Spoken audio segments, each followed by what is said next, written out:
Ahora decir que los hijos de los ángeles caídos sean los Néfilis significan tomar solamente una de las llaves de la lectura. La llave de lectura mostrada en el libro etíope de Enoch, porque en la Biblia, por ejemplo, no es así.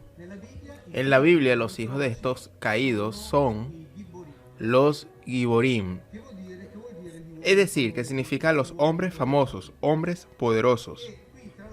Y aquí la traducción que está en la Biblia, bellísima, estupenda, en el capítulo 6 del Génesis, donde se habla de la unión sexual entre los Elohim y las mujeres adamitas. Cuando estos hijos de los Elohim ven que las mujeres adamitas eran hermosas, estaban apetecibles y útiles para la reproducción, tomaron como concubinas todas aquellas, se unieron a ellas y tuvieron hijos. Y dice la Biblia, había gigantes sobre la tierra en aquellos tiempos, y también después, cuando los hijos de los Elohim se unían a las hijas de los hombres, y éstas parían a sus hijos. Y después dice una frase estupenda, estos fueron los famosos héroes de la antigüedad. Si tomamos esta frase y la ponemos en el texto griego, no cambiaría nada.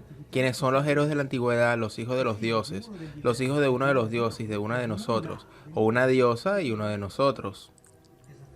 Exactamente lo mismo. Exactamente lo mismo.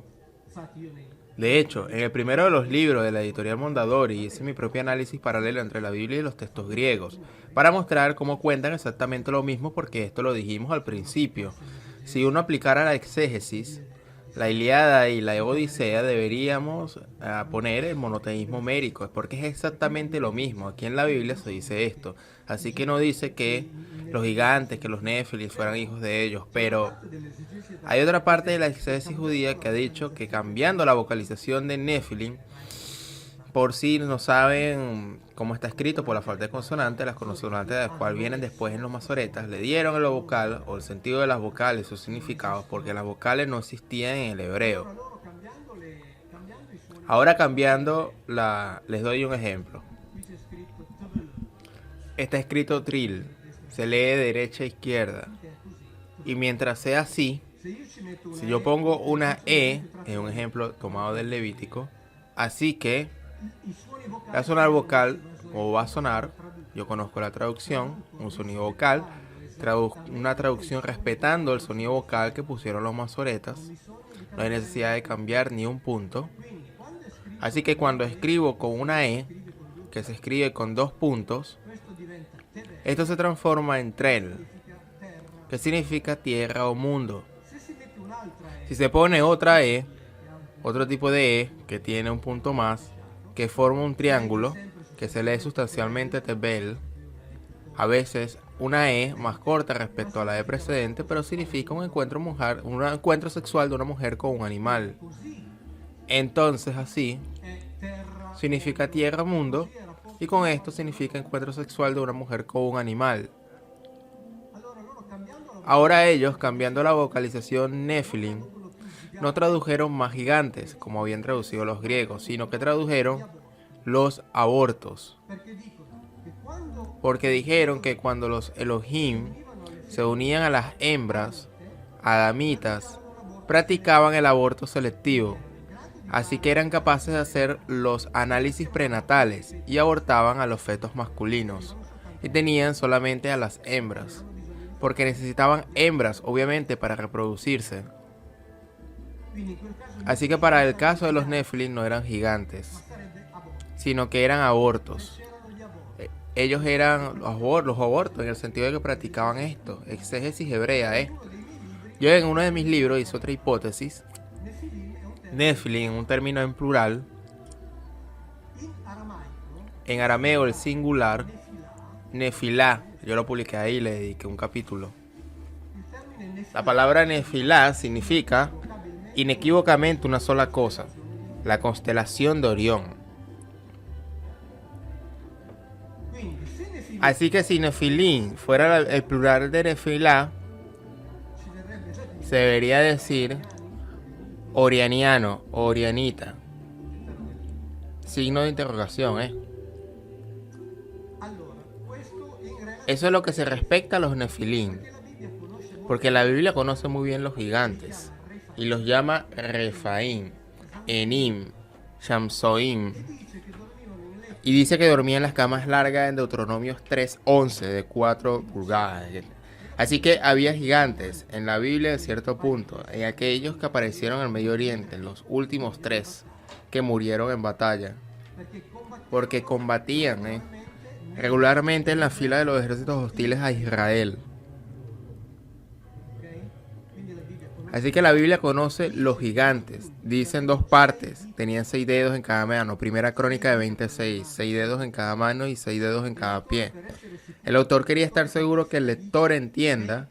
Y por eso dice 24 dedos en total. Es decir, miren que no me lo estoy equivocando. 24 dedos en total tenían. 6 por 4. Primera de Crónicas 26. Entonces es difícil saberlo. Los griegos lo interpretaron como Nefilim. Pero en la Biblia podrían no ser Nefilim.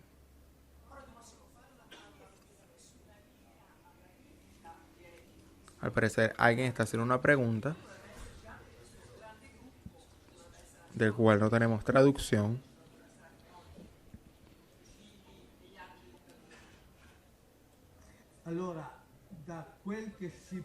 Ahora, quien haya llegado a intuirlo, yo no sé si existe todavía, una distinción clara,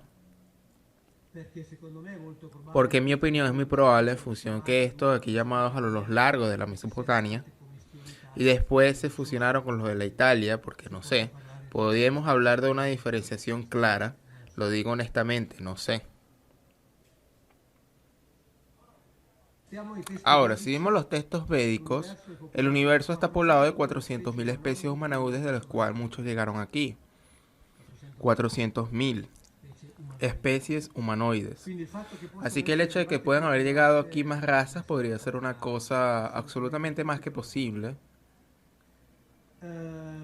En lo que respecta a la raza que podríamos llamar bíblica, se podría decir que parece ser estar relacionada con que tienen este fenotipo nórdico, como el que presentan, por ejemplo, los dioses griegos.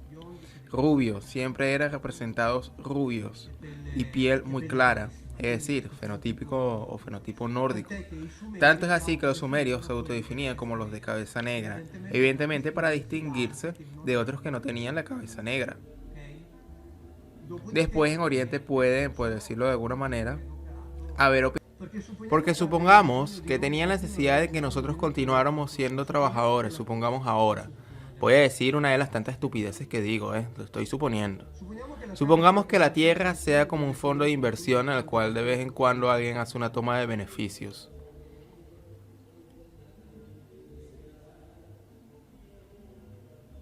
El oro, por ejemplo. Una cosa de la cual el oro aparece siempre. Todas las civilizaciones hablan de la llamada Edad Dorada Planetaria. Todos lo dicen. En la cual el hombre caminaba al lado de como los dioses. En el cual el oro extraído era para ellos. Era todo para ellos. Ahora, hay un discurso relativo a un oro monoatómico que tienen muchos rusos.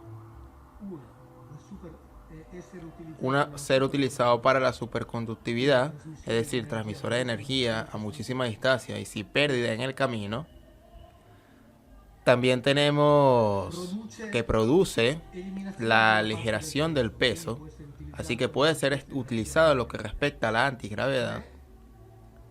La ciencia está experimentando añadirlo a las células humanas, por ejemplo, contribuyendo a apalancar a ciertos fármacos y por lo tanto hacerlos más eficaces.